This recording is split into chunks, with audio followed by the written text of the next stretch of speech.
As we put this program together, a number of people came to mind as we thought about who to have on the agenda. And as you can tell so far, these people are from all over the United States. We've also been into Canada. We'll be traveling around the U.S. and really across the world yet this afternoon. But as I thought about this, there was a few people that came to mind that are, well, really down in the trenches and work with these frontline, well, as you've heard me say all day, the worker bees.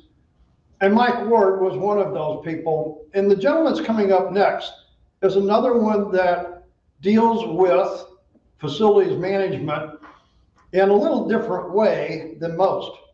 But, a number of years ago, we had a program, and we still have it, called our Master's Green Technician Program.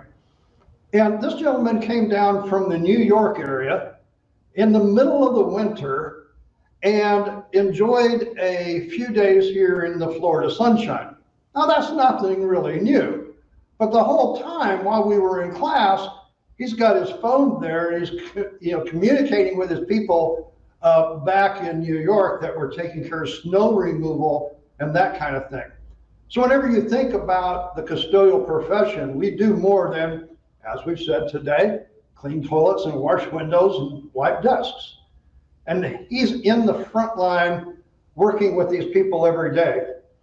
Now, he also works with a unionized services, and he works with a vendor that actually takes care of some of this. And through all of this program, after he earned his green technician certification, there were some changes that he made. And this is what I like about what Alan said earlier, is when you go and you take these courses and when you engage in these, is to take action. This gentleman did, because he's following green and healthy practices. He is the custodial director at Fairfield University. He is from Fairfield, Connecticut. I'd like to introduce you to Rosario. His talk this afternoon is sit with the winners. The conversation is different. Rosario? Hey, Dave, thank you. I'm surprised you remembered that. I was almost 7 years ago when we met. Awesome. Well, good day, everyone. And thank you for joining us on our first annual ROCKSTARS of Cleaning virtual conference.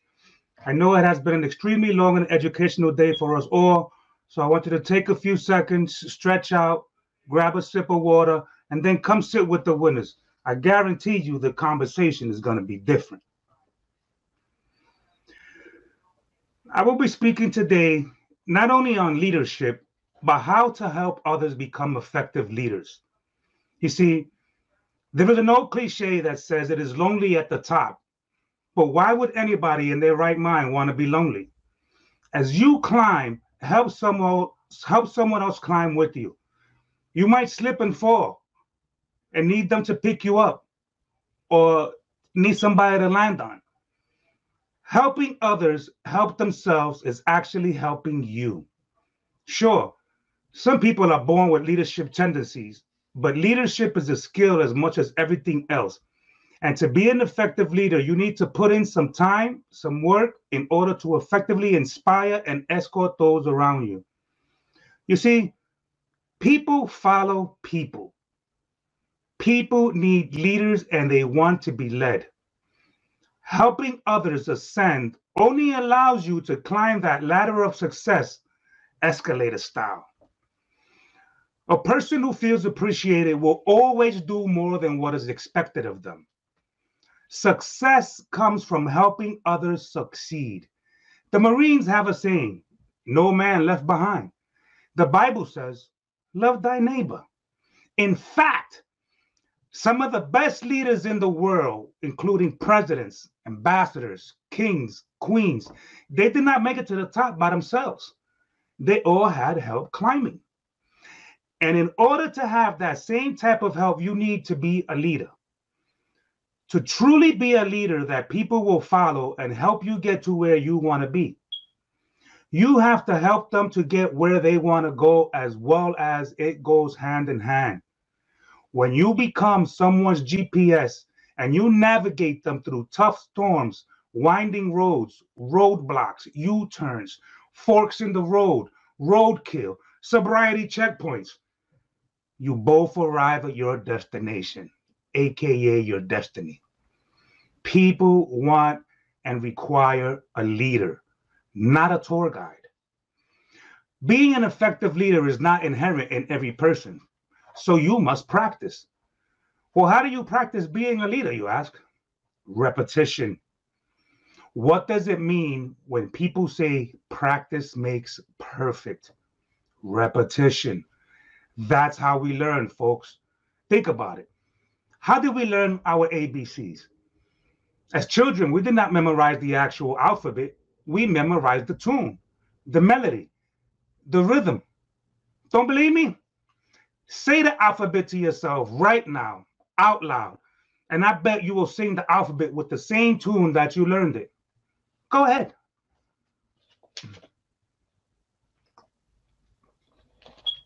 You see what I mean? Practice on being a leader.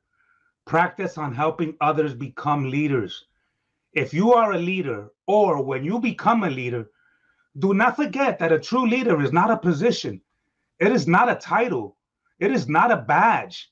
It is not a crown or a throne you sit on with the right to order people around. People need leaders who live and breathe the very example they expect to be upheld by. After all, it is not your words that truly change people and their behaviors, but the energy that comes with those words. That's what changes people and changes people's behavior. Energy. The only way for a leader's energy to truly have an impact on others is if it is being spoken with conviction. The kind of conviction that is only possible if true leaders are living what they are preaching. There's an old cliche that says, a bad manager can take a good staff and destroy it, causing the best employees to flee and the remainder to lose all motivation. It is way too common, especially in the cleaning industry, for people who suddenly find themselves in a leadership role to inevitably abuse that power.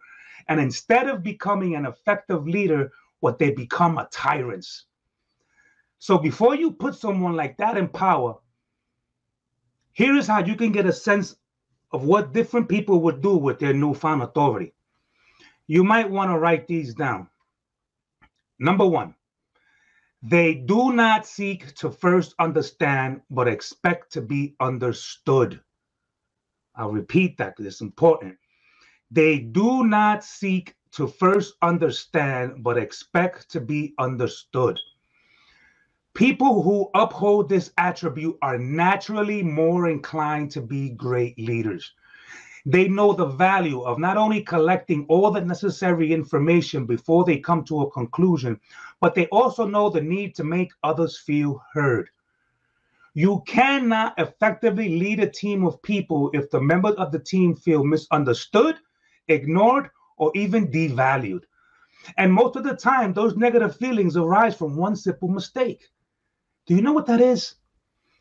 Nobody takes the time to understand the custodial workers first. Custodians want to be heard and feel appreciated. Be careful to watch for people who do not seek first to understand and yet at the same time expect to be understood. It is a double standard that breeds animosity in any workplace or team environment. Still with me? You're good? Number two, they blame first and are accountable second. They blame first and are accountable second. Finding great leaders before they even know that they have the ability comes down to the art of listening. Do you see where I'm going? People want to be heard. But as aspiring leaders, we need to be careful to what is being said. If you are the owner of a company, for example, and you are looking for the next person to promote, then it is crucial that you masterfully keep your eyes open for what people say during times of both stress and times of achievement. The ones who point their finger instead of taking responsibility are the ones you want to watch out for. Whether they realize it or not, they are giving you a glimpse into how they would handle things if they were giving a leadership role. When things go wrong, you can bet they do not want to be in the fire. At the same time, the people who take responsibility, even for the smallest thing, that person possesses a truly valuable trait for leadership. They inherently understand the value of owning up to their share of the pie. And that, my friend, is not something that can be easily taught. Number 3, we're almost done, guys. They don't practice what they preach. This is important. They don't practice what they preach. This is bar none the most blatant personality trait of a poor leader. If someone consciously or subconsciously lives by the phrase, do what I say and not what I do, then you are taking advice from the wrong individual. Keep your eyes peeled for the quiet employee who follows through with exactly what he or she said they were going to do. That's your leader right there. Sure, you will always come across a bunch of people who will not adhere to what you're looking for and who not believe in what you want to do or what you say. Face it, we can't please everybody. There will always be opposition. There will always be aggression. And as humans, our first instinct is to attack or to retaliate. We put up that I'll show you mentality. Do not let it. Don't let that be your mentality. It's not in your scope. Life is like a business where you have to plan for these contingencies or scope creep. Do not count those people out. Do not write them off. That is not how us as leaders encourage. Those people still need to eat, just not at your table. When you find a person like that, then that's maturity. That's a leader. That's a person with character. That's the person who I want to be around. That's the person I want to help because they will help me grow in turn. Who is that person? That person is you. The best leaders are those who are willing to look at themselves in the mirror and identify what they do well and what they can do better. No matter where they are in life and in leadership, they commit to a never-ending journey of learning, of growing, and becoming the best version of themselves so that they can have the biggest impact on the people around them.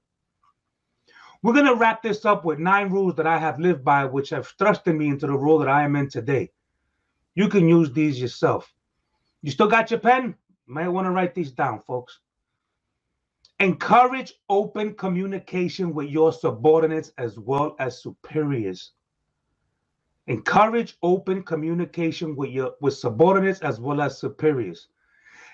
Listen to both sides. Summarize any conflict. Remember, as the leader, you're there to problem solve. Brainstorm solutions with your frontline staff as well as superiors. Keep it simple. Very important. Be transparent. Set expectations. Ultimately, follow up. People do what you inspect, not what you expect. That is paramount. Thank you all for your time today.